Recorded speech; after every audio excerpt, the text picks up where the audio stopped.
तालुक्यातील 5 गावात पूर संरक्षक भिंत व नदी घाट बांधकामाचा शुभारंभ।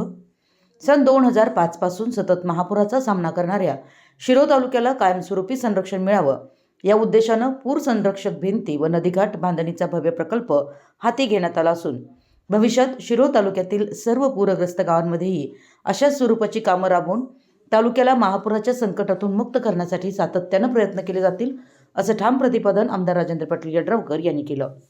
शिरोळ तालुक्यातील बुबनाळ, आलास, शेळशाळ, कवठेगुलंद व गौरवाड या गावामध्ये सुमारे 21 कोटी 61 लाख रुपयांच्या निधीतून पूर संरक्षक भिंती व नदीघाट बांधणीच्या कामाचा शुभारंभ आमदार राजेंद्र पाटील यड्रावकर यांच्या हस्ते करण्यात आला।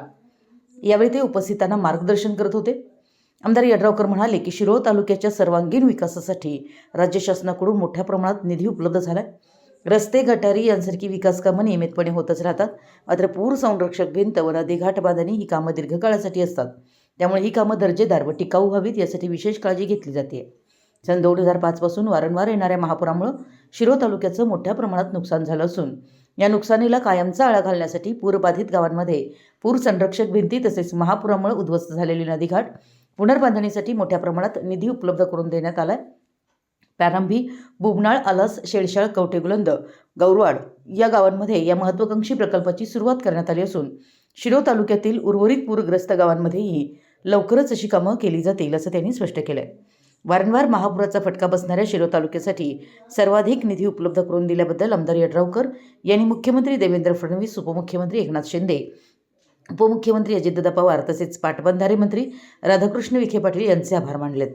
पाटबंधारे विभागाचे अधिकारी चंद्रकांत यादव यांनी याप्रसंगी बोलताना म्हणाले की पूर संरक्षक भिंत व नदीघाट बांधकामासाठी आमदार राजेंद्र पाटील यड्रावकर यांच्या माध्यमातून संपूर्ण राज्यात शिरोळ तालुक्याला मोठ्या प्रमाणात निधी प्राप्त झाला आहे। वेळोवेळी त्यांनी मंत्रालयात यासाठी बैठका लावून मोठ्या प्रमाणात निधी खेचून आणलाय। या नदीच्या माध्यमातून या गावांना पुरापासून संरक्षण मिळेल, तसेच गेली अनेक वर्षापासून रखडलेले नदीघाट बांधकाम पूर्ण होईल।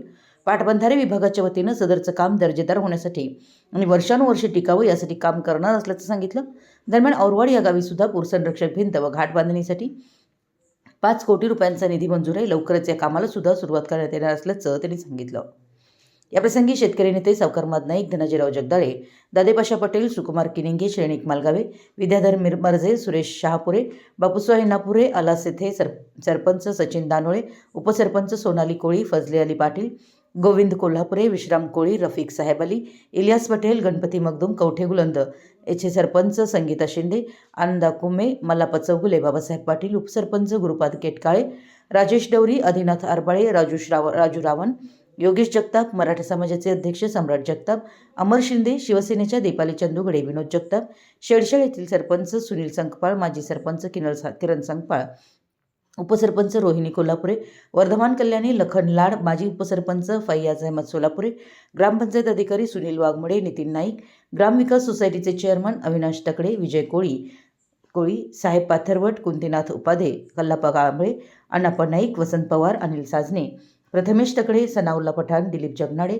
गौरवाड येथे सरपंच निलोफर मोमीन, विजय कुंभोजे, मौजाम कोल्हापुरे, आदिनाथ आरबाळे, रावसाहेब आरबाळे, राजू रावण, राजू गडगले, आप्पासाहेब गडगले, सुरेश बन्ने, असलम खुतबुद्दीन मुल्ला, गौतम निंबाळकर, बाबालाल चिंचवाडकर यांच्यासह पदाधिकारी, ग्रामस्थ मोठ्या संख्येनं उपस्थित होते। मराठी एस न्यूजसाठी जयसिंगपूरहून संदीप अडसूळ। पूर संरक्षक भिंत आणि नदीघाट त्यासाठी म्हणून जवळपास या बुबनाळ, आलास, शेळशाळ, कवठेगुलंद आणि गौरवाड या 5 गावाला जवळपास 20 कोटी 61 लाख रुपयाचा निधी आपण या ठिकाणी दिला आहे। खरं म्हणजे सातत्यानं 2005 पासून आपण बघतोय सर्वाधिक फटका ह्या नदीपलीकडच्या ह्या गावांना सातत्यानं महापुराचा बसतो आणि ह्या सगळ्या प्रसंगामध्ये संरक्षक भिंत आणि नदीघाट ज्या गावामध्ये नाही त्या गावामध्ये पूर्ण करण्याचा आपण संकल्प केला। त्या अतिशय राज्य सरकारनं त्याला सकारात्मक भूमिका घेतली। येणाऱ्या काळामध्ये राहिलेल्या गावामध्ये सुद्धा या योजनेच्या माध्यमातून हे सगळे नदीघाट आणि संरक्षक भिंत कशा पूर्ण होतील त्यासाठी म्हणून निश्चितपणे प्रयत्न केले जातील। राज्याचे मुख्यमंत्री, दोन्ही उपमुख्यमंत्री, जलसंपदा मंत्री राधाकृष्ण विखे पाटील यांच्या सगळ्यांचं मी मनापासून या ठिकाणी आभार व्यक्त करतो।